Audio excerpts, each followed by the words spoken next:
Israel Hamas युद्ध को एक साल पूरा होते होते इस जंग का दायरा बढ़ गया है। इस युद्ध में इजराइल के खिलाफ ईरान और लेबनान का हिजबुल्ला भी कूद चुका है।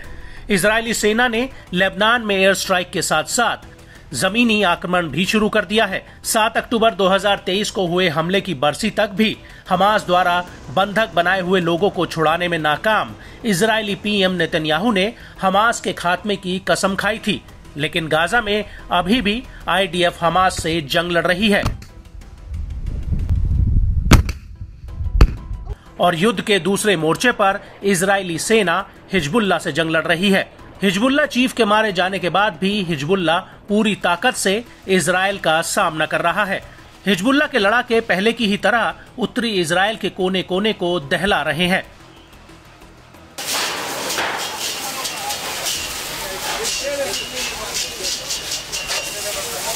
इजराइल और लेबनान के हिजबुल्ला समूह में शह और मात का खेल जारी है। हिजबुल्ला लड़ाके लगातार इजराइल पर अपनी हवाई ताकत का प्रदर्शन कर रहे हैं। इस बीच हिजबुल्ला के साथ जमीनी लड़ाई में इजराइल को तगड़ा झटका लगा है। हिजबुल्ला के लड़ाकों ने इजरायली सेना को अपने गढ़ से खदेड़ना शुरू कर दिया है। न्यूज एजेंसी अल मयादीन के मुताबिक हिजबुल्ला ने इजरायली सेना को लेबनानी इलाके से बाहर जाने को मजबूर कर दिया। इजरायली सेना सीमावर्ती शहर यारून में घुसपैठ करने की कोशिश कर रही थी। यारून शहर जहां इजरायली सेना लगभग एक साल से बमबारी कर रही है।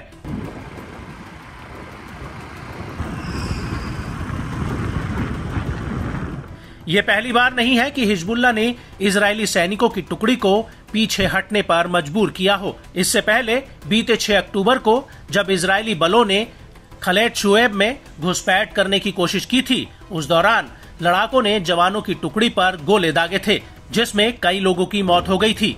बीते 5 अक्टूबर को अल जलील पनंदेल में हिजबुल्ला ने खुलासा किया था कि उसके लड़ाकों ने लेबनान फिलिस्तीनी सीमा के पास घात लगाकर बड़ा हमला किया था। इजरायली मीडिया आउटलेट्स ने भी भारी गोलीबारी और किर्यत शमोना के शहर के पास हमलावर हेलीकॉप्टरों की तैनाती की सूचना दी थी।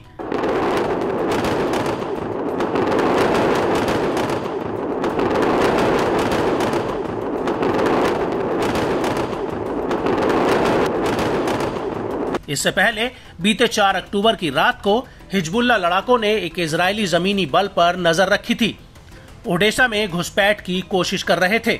इजरायली बलों पर घात लगाकर हमला किया गया और उसके बाद इलाके में सशस्त्र झड़पें शुरू हो गई थी, जहां पिछले कुछ दिनों से भीषण लड़ाई जारी है। ओडेसा में बीते 3 अक्टूबर को 98वीं डिवीजन के एगोज यूनिट और याहलोम यूनिट के कम से कम 9 इजरायली अधिकारी और सैनिक मारे गए थे।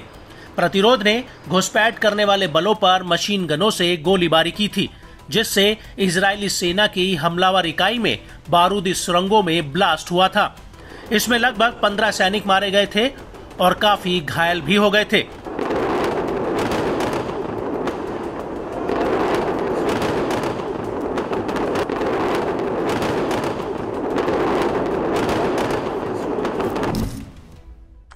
इजरायली सेना के प्रवक्ता ने चेतावनी दी है कि हमारे पास मिडिल ईस्ट में किसी भी इलाके में हमला करने की ताकत है।